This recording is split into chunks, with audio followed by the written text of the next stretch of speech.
आप सभी को दुर्गा पूजा की हार्दिक शुभकामनाएं।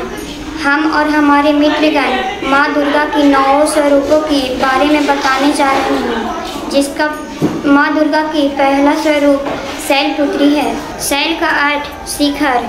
शास्त्रों के अनुसार शैलपुत्री को पर्वत अर्थात शिखर की बेटी माना जाता है। आमतौर पर यह समझा जाता है कि देवी शैलपुत्री पर्वत कैलाश की पुत्री है, किंतु इसका वास्तविक अर्थ है चेतना का सर्वोच्च स्थान। जब ऊर्जा अपने चरम स्तर पर पहुंच जाए तभी आप इसका अनुभव कर सकते हैं। इससे पहले कि जब ऊर्जा अपने चरम अवस्था पर न पहुंच जाए तब इसको आप नहीं समझ सकते हैं, क्योंकि चेतना की अवस्था का यह सर्वोच्चतम स्थान है। यहाँ पर शिखर का मतलब है हमारे गहरे अनुभव या गहन भावनाओं का सर्वोच्चतम स्थान। माँ का दूसरा स्वरूप ब्रह्मचारिणी है। इनका यह रूप पूर्ण ज्योतिर्मय है। इनके दाएं हाथ में जपमाला और बाएं हाथ में कमंडल रहता है। मान्यता यह है कि इन्होंने भगवान शंकर को पति स्वरूप में पाने के लिए घोर तपस्या किया था। इन्हें तपस्या की देवी भी माना जाता है। इनके उपासना से त्याग, तप और संयम की वृद्धि होती है। माँ का तीसरा स्वरूप चंद्रघंटा है। इनका यह रूप पूर्ण शांतिदायक और कल्याणकारी है। माँ के माथे पे चंद्रमा सुसज्जित है और 10 भुजाओं में अस्त्र शस्त्र हैं। माँ चंद्रघंटा की पूजा करने से रोग, कर्ज, भय से छुटकारा मिलती है और लंबे आयु का वरदान मिलता है। कुष्मांडा माँ दुर्गा का चौथा स्वरूप कुष्मांडा है। ऐसी मान्यता है कि इनकी मंदहर्षि द्वारा ब्रह्मांड की उत्पत्ति हुई थी। इनकी 8 भुजाएं हैं, जिनमें कमंडल, धनुष, वन, कमल, पुष्प, अमृत कलश, शंख, गदा और सर्व सिद्धियों को देने वाली जपमाला है। इनका वाहन सिंह है और इनकी भक्ति से आयु, यश और आरोग्य की वृद्धि होती है। नवरात्रि के 5वें दिन देवी स्कंद माता की साधना की जाती है। कुमार कार्तिकेय के माता होने के कारण इन्हें स्कंद माता के नाम से जाना जाता है। इनके विग्रह में भगवान स्कंद बाल रूप में इनकी गोद में विराजित हैं। माँ भक्तों को सुख शांति प्रदान करने वाली और चेतना का निर्माण करने वाली हैं। आज के दिन इनकी कृपा से मूड भी ज्ञानी हो जाता है। आज के दिन माँ की पूजा में केले का भोग लगाना चाहिए और केसर डालकर खीर का प्रसाद लगाना चाहिए। नवरात्रि के 6ठे दिन कात्यायनी देवी को पूजा जाता है। जब वेदनाथ नामक स्थान पर प्रकट होकर पूजी गई। भगवान श्री कृष्ण को पति रूप में पाने के लिए ब्रज गोपियों ने इनकी पूजा की थी। ये पूजा कालिंद यमुना की तट पर की गई, इसीलिए ये ब्रजमंडल की अधिष्ठात्री देवी के रूप में प्रतिष्ठित है। कात्य गोत्र में विश्व प्रसिद्ध महर्षि कात्यायन ने माँ भगवती प्रारंभा की उपासना और कठिन तपस्या की उनकी इच्छा थी कि उन्हें पुत्री की प्राप्ति हो। माँ भगवती ने उनके घर पुत्री के रूप में जन्म लिया, इसीलिए ये माँ कात्यायनी कहलाई।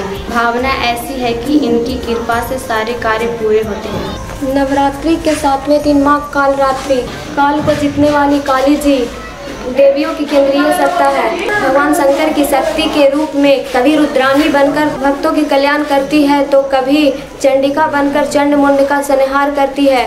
वह रक्तदंतिका बनकर रक्तबीजों का वध करती है। देवासुर संग्राम में दैत्यों का सर्वनाश करती है।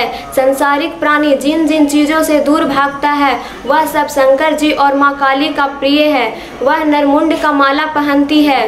भस्म, शमशान और बीज माँ काली का प्रिय है। एक बार गौरवना देवी को शंकर जी ने काली कह दिया, तब से वह काली नाम से लोग प्रसिद्ध हो गई। अखंड ज्योति जलाकर काले तिलों से पूजा करने और रात्रि में जप तप करने से काली माँ प्रसन्न होती है। माँ कालरात्रि पर पौराणिक कथाएं भी एक प्रसिद्ध हैं। पौराणिक कथाओं के अनुसार शुंभ, निशुंभ और रक्तबीज नामक राक्षस तीनों लोकों में हाहाकार मचाने लगे। उनके चीख पुकार से क्रोधित होकर देवता भगवान शिव के पास गए और अपनी समस्या बताएं और उसका समाधान मांगे। तब भगवान शिव ने माता पार्वती से बोले कि आप जाकर इन राक्षसों का वध करें। फिर माता पार्वती ने अपना दुर्गा रूप प्रकट की और शुंभ निशुंभ को मार दी। जब रक्तबीज को मारने का समय आया तब जब उसे काटते तब उसके खून नीचे गिरते ही दूसरा रक्तबीज प्रकट हो जाता था। रक्तबीज को वरदान प्राप्त था कि जब उसका खून जमीन पर गिरेगा तब उसके जैसा राक्षस पुनः प्रकट हो जाएगा। तब माता पार्वती ने अपनी संपूर्ण शक्ति से माता कालरात्रि का प्रकट किया। फिर माता कालरात्रि ने रक्तबीज का वध किया। रक्तबीज का खून जब गिरता तब उसे जमीन पर गिरने से पहले ही माँ उसे अपने मुख में धारण कर लेती थी। इसी तरह से माता कालरात्रि ने रक्तबीज का वध किया। नवरात्रि के 8वें दिन माँ महागौरी का आगमन होता है। माँ महागौरी भगवती का 8वां स्वरूप है। माँ महागौरी को शिवा भी कहा जाता है। इनके एक हाथ में दुर्गा शक्ति का प्रतीक त्रिशूल है तो दूसरे हाथ में भगवान शिव का प्रतीक डमरू है। माँ महागौरी की पूजा पीले रंग के वस्त्र पहनकर करनी चाहिए। माँ महागौरी की उपासना करने से सर्व संचित पाप नष्ट हो जाता है। माँ महागौरी के पूजा में नारियल, हलवा, पूरी और सब्जी का भोग लगाया जाता है।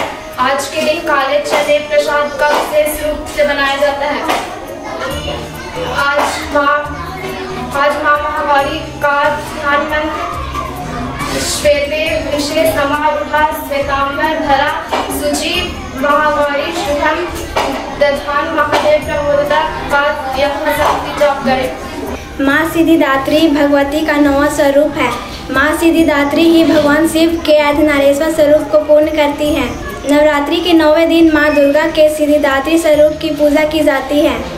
माँ सिद्धिदात्री के अंदर सभी देवियाँ समाहित हैं। इनकी पूजा करने से अपार वैभव की प्राप्ति होती है।